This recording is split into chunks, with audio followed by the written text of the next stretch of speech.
نحمده ونصلي على رسوله الكريم اما بعد فاعوذ باللہ من الشیطان الرجیم بسم اللہ الرحمن الرحیم۔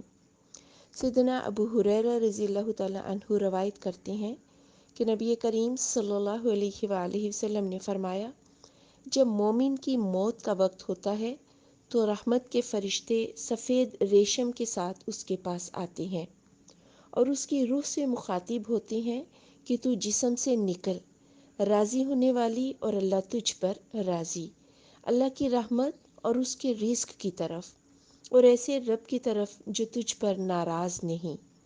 پس وہ روح نکلتی ہے اور اس کی خوشبو کستوری کی بہترین خوشبو کی طرح ہوتی ہے، حتیٰ کہ فرشتے اس کو ہاتھوں ہاتھ لیتے ہیں، حتیٰ کہ وہ اس کو لے کر آسمان کے دروازے پر آتے ہیں تو آسمان والے کہتے ہیں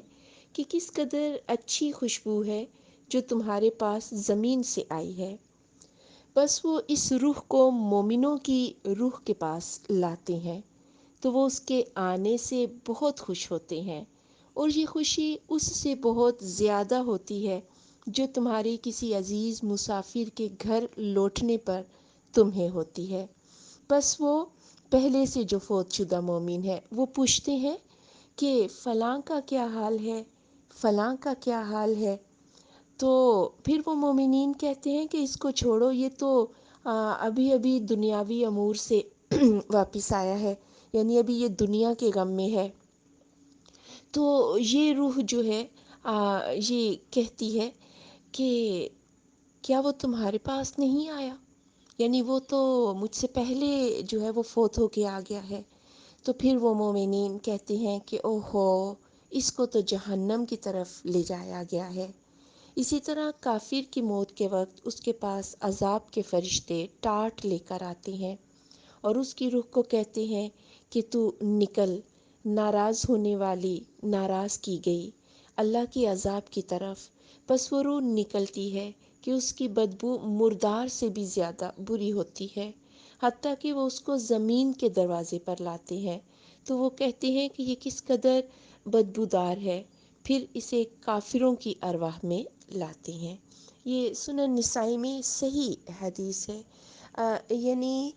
جو کوسچن تھا کہ کیا ہم اپنے رشتہ داروں سے ملیں گے، تو یہ ہے کہ سارے ابرار، سارے نیکوکار اپنے رشتہ داروں سے ملیں گے، اپنے پہلے سے جانے والے مومنین سے ملیں گے، کیونکہ نیکوکاروں کا جو دفتر ہے،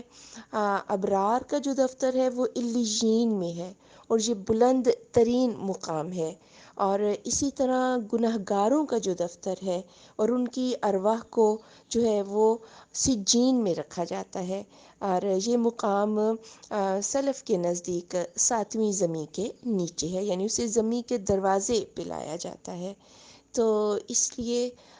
ہم اللہ تعالیٰ سے یہ دعا کرتے ہیں کہ ہمارے جانے والے بھی ابرار میں شامل ہوں اور اللہ ہمیں بھی ابرار میں شامل کر لے۔ سبحانک اللہم و بحمدک، اشہد ان لا الہ الا انت، استغفرک و اتوب الیک۔